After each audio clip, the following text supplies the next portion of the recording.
Kumar Gupta. Police में क्या मामला है? ये जो धार्मिक भावनाएं जब आहत होती हैं तो असल में जो राजनीतिक लोग हैं वो धर्म के क्षेत्र में आकर और गलत व्याख्या कर रहे हैं शास्त्र, और कुछ लोगों को बुलाकर ये सिद्ध करना चाहते हैं कि जो झूठ है वो सत्य हो जाए। ये नहीं हो सकता। सच्चाई छुप नहीं सकती कभी बनावट के उसूलों से, खुशबू आ नहीं सकती कभी कागज के फूलों से। रामभद्राचार्य ने जन्मतिथि को लेकर के मतभेद हैं आप में और उनमें, क्या कहेंगे, क्या सच्चाई है इसमें? रामभद्राचार्य जी पूजनीय हैं हमारे, लेकिन कुछ लोगों से, बड़े बड़े लोगों से गलती हो जाती है। और उन्होंने तिथि को लेकर जो विवाद है, कल की पुराण में जो तिथि है वैशाख मास की द्वादशी को, वो जो कल की पुराण है वो इस युग का पुराण नहीं है। 7वें मनवंतर के का 28वां कलयुग चल रहा है। राम अवतार जब भी होगा अयोध्या में होगा, कृष्ण अवतार जब भी होगा मथुरा में होगा, और कल की अवतार जब भी होगा संभल में होगा। 27 बार कल की अवतार संभल में हो चुका है और 28वीं बार होने जा रहा है। उन्होंने अपने संबोधन में कहा है कि रामगंगा और भगीरथी गंगा के बीच में जो गांव है वो कम्बोज है। कम्बोज अफगानिस्तान में है और उसको कम्बोज को कम्बोक में कन्वर्ट करने की कोशिश की जा रही है। जो झूठ को स्थापित करने की कोशिश, मुझे तो बड़ा हास्यास्पद लगता है कि ये कोशिश क्यों हो रही है। सत्य शाश्वत होता है, हम तो झूठ का प्रतिकार कर रहे हैं बस। नहीं, रामभद्राचार्य चूँकि वो पढ़ नहीं सकते, उनको जो भी बताया जा रहा है वो कौन लोग हैं जो बता रहे हैं उन्हें? उनको बुलाने का मकसद ही ये है, जैसे प्रधानमंत्री जी को बुलाकर एक औरा कायम करने की कोशिश की गई, ऐसे ही रामभद्राचार्य जी को बुलाकर कि देखो हमारे साथ ये हैं, ये कोशिश की जा रही है। अब उनको नहीं पता कि एचोड़ा कम्बो में संभल में क्या दूरी है और क्या उनमें अंतर है।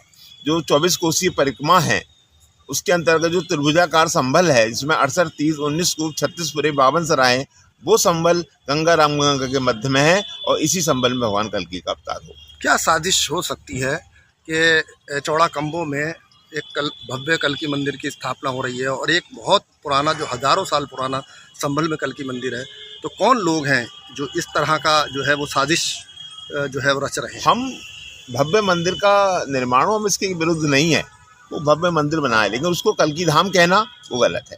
कल्कि धाम जिसे कहते हैं, जब भगवान का, जैसे अयोध्या जो है भगवान राम का धाम है, पूरी अयोध्या, मथुरा जो है ब्रजमंडल वो भगवान कृष्ण का धाम है, ऐसे ही संभल जो है ये, इसका 3 योजन विस्तार है, ये पूरा संभल जो त्रिभुजाकार है ये भगवान कल्कि का धाम है।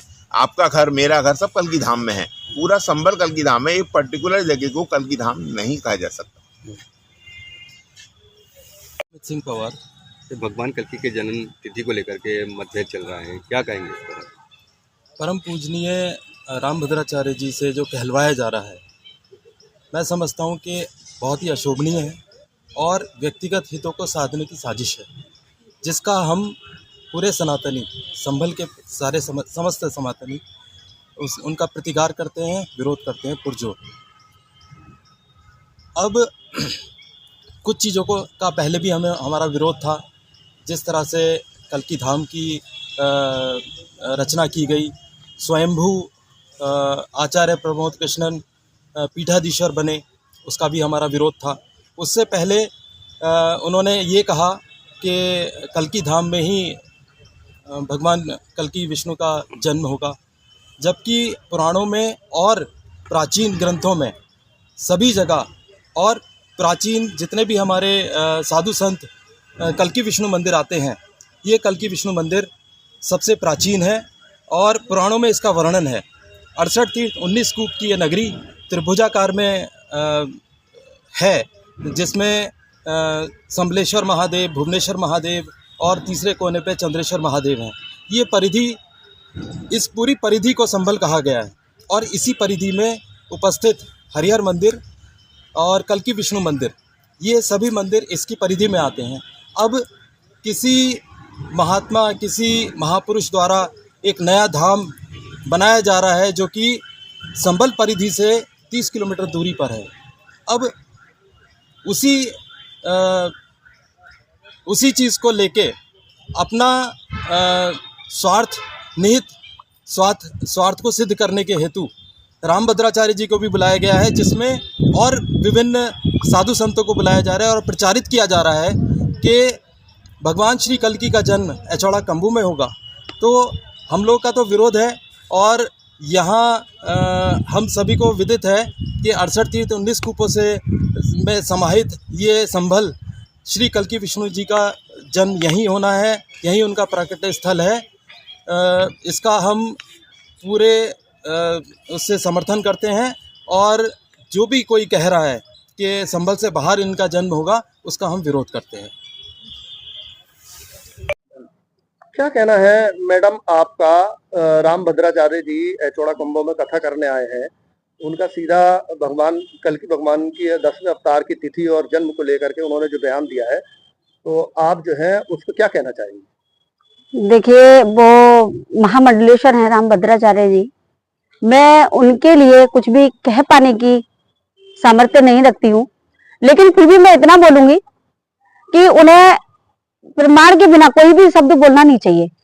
यहाँ पर कम से कम 100 साल से कल्की जयंती मनाई जा रही है। कल्की जी का मंदिर है, 400 साल पुराना भगवान श्री कृष्ण का मंदिर, भगवान श्री कल्की जी का मंदिर है। यहाँ पर पृथ्वीराज चौहान के टाइम से मंदिर है, अहिल्याबाई होलकर ट्रस्ट के तले चलता है वो। और भक्त दिल्ली से, बिहार से और गुजरात से, चंडीगढ़ से, हरियाणा से, हर जगह से यहाँ भक्त आते हैं दर्शन करने के लिए। तो इस चीज को तो दुत्कार नहीं सकते हैं कि वहां आज से, मतलब अभी से, जब राम भद्राचार्य जी की आज महाकथा हो रही है, तो उन्होंने ये कह दिया कि वहां पर कल्की अवतार होगा। कैसे होगा? यहाँ पर सारे वेद में, पुराणों में और पंचांगों में हर वर्ष आता है कि कल्की जी का जो प्राकट्य होगा वो संभल में होगा। उत्तर प्रदेश के मुरादाबाद के पास में एक संभल नगर है, उसमें कल्की जी का प्राकट्य होगा। तो किस तरीके से ये मतलब क्या मानती हैं इसको? ये पूरी तरीके से पॉलिटिक्स है। ये पॉलिटिक्स है, ये धर्म नहीं है। ये लोग तो अधर्म फैला रहे हैं, अपनी राजनीतिक रोटियां सेकना चाहते हैं। देखिए, प्रमोद कृष्णम है, राजनीतिक लोग हैं जो जा जाके वहां पर देख रहे हैं और आडंबर से आकर्षित होकर वहां जा रहे हैं और उस आडंबर में अपना सहयोग दे रहे हैं। यहाँ तक कि बच्चों को और प्रिंसिपल को स्कूलों की छुट्टी जल्दी करवा के बुलाया जा रहा है। वैसे देश का भविष्य है बच्चे जब पढ़ाई नहीं करेंगे, वहां जाके वो संत पुरुषों की बाणी बेकारी की सुनेंगे, जो झूठ सच सब निकाल के कहां से इकट्ठा करके बच्चों को तक पहुंचा रहे हैं। क्या वो बच्चे संभलेंगे? क्या देश का भविष्य संभलेगा? क्या जो बच्चे जा रहे हैं वहां पर, टीचर से जा रहे हैं, क्या तरीका है ये सीट भरने का? तो इससे स्वार्थ सिद्धि किसकी हो रही है? देखिए, ये सिर्फ राजनीति है। प्रमोद कृष्णम जी हैं और राजनीति है कि जी हमारे आगे आने वाले समय में पॉलिटिक्स लंबी चलती रहे और हम इधर से उधर हम चलते रहे। प्रमोद कृष्णम जी ने कितने दल बदल दिए, कितनी पार्टियां बदल दी, वो किसी को कुछ दिखता ही नहीं, स्वार्थ दिखता है बस। तो वो भीड़ इकट्ठी कर लेते हैं, पैसे खर्चे कर लेते हैं। देखिए, जो वास्तव में धार्मिक व्यक्ति होगा वो अर्थ की तरफ नहीं भागता है। मतलब आपको राम भद्राचार्य जी ने जिस तरीके से बयान दिया कि कल्की भगवान के जन्म को लेकर के, तिथि को लेकर के, तो उनसे ये मतलब बयान किसने, मतलब किस तरीके से, उसमें क्या पीछे साजिश है क्या?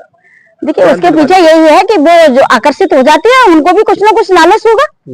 बिना लालच के तो आजकल व्यक्ति कोई एक कदम भी आगे नहीं बढ़ाता। तो कुछ ना कुछ लालच रहा होगा उनके लिए भी। कैसे कह सकते हैं कि लालच है या उनको भी गुमराह करा जा रहा है? क्योंकि वो देख तो सकते नहीं, पढ़ तो सकते नहीं, वो दूसरे के पढ़े हुए सुनने के बाद में वो कुछ बोल पाते हैं। वो बोलते हैं, उनके पास क्या प्रमाण है? जो किसी ने सुना, पढ़ के बोल दिया उनके सामने, उन्होंने वो सुना दिया। ऐसे ऐसे सुनाना तो उन्होंने वैसे वैसे सुना दिया। आज से कितने वर्षों पहले उन्होंने कितने दर्शन किए, कितनी बार वो संभल की भूमि पे आए हैं।